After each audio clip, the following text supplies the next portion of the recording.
আসসালামু আলাইকুম। আমার সম্মানিত ইউটিউব দর্শক এবং সারা বাংলাদেশ থেকে যারা দেখছেন, সবাইকে আমার আন্তরিক শুভেচ্ছা, অভিনন্দন ও সালাম। সাথে সাথে মাহে রমজানের শুভেচ্ছা রইল। প্রিয় দেশবাসী,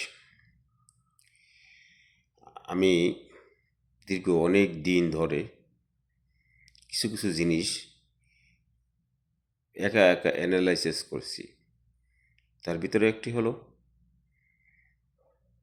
যে আমরা সবাই শেখ হাসিনা চলে যাক, শেখ হাসিনা ভালো না, শেখ হাসিনা আমাদের প্রয়োজন নেই। সেটা আমিও চেয়েছি আপনাদের সাথে সাথে। কিন্তু এই চাওয়ার পরে আমরা কি দেখলাম?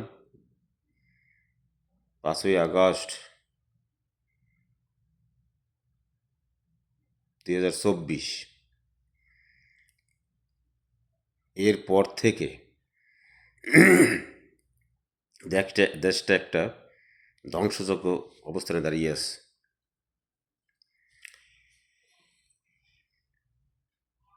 আমরা 5ই আগস্টের পর বাংলাদেশ এবং বিশ্ববিখ্যাত নোবেল লরিয়ার আমাদের জাতির গর্ব ডক্টর মোহাম্মদ ইউনূস, যিনি এক বয়োজ্যেষ্ঠ লোক, তার অধীনে একটা সরকার গঠন করলো।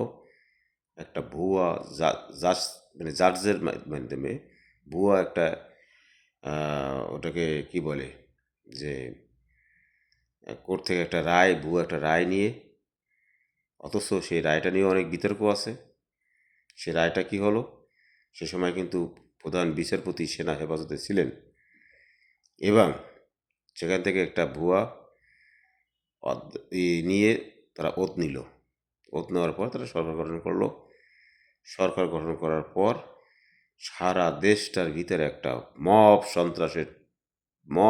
সন্ত্রাস তৈরি হয়ে গেল।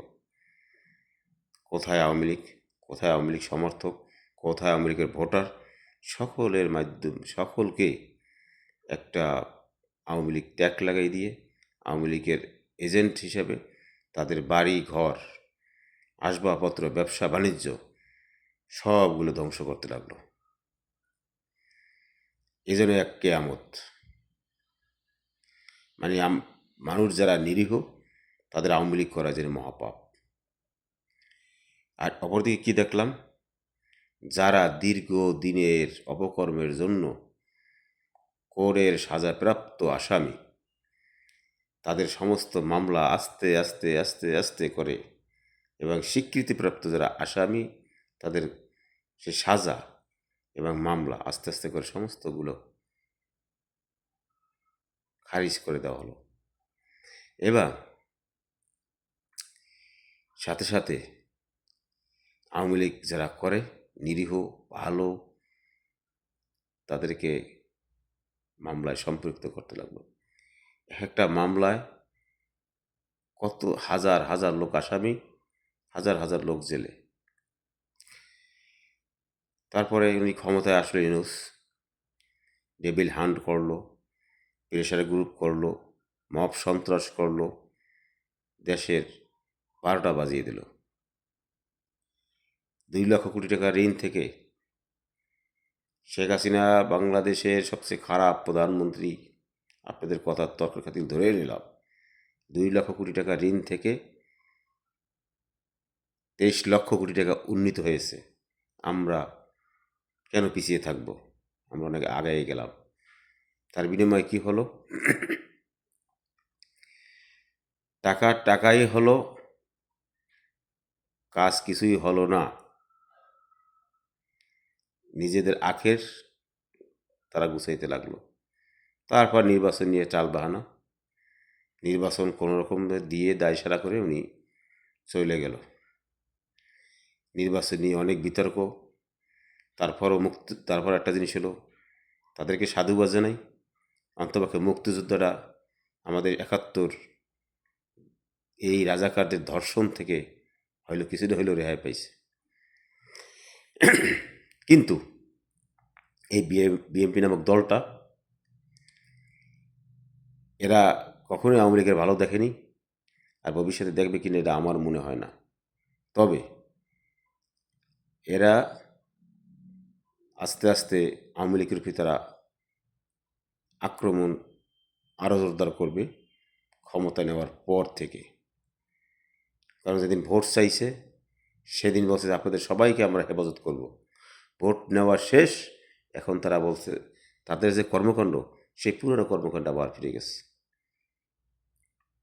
ভাই, আপনারা দয়া করে দেশটাকে বাঁচান।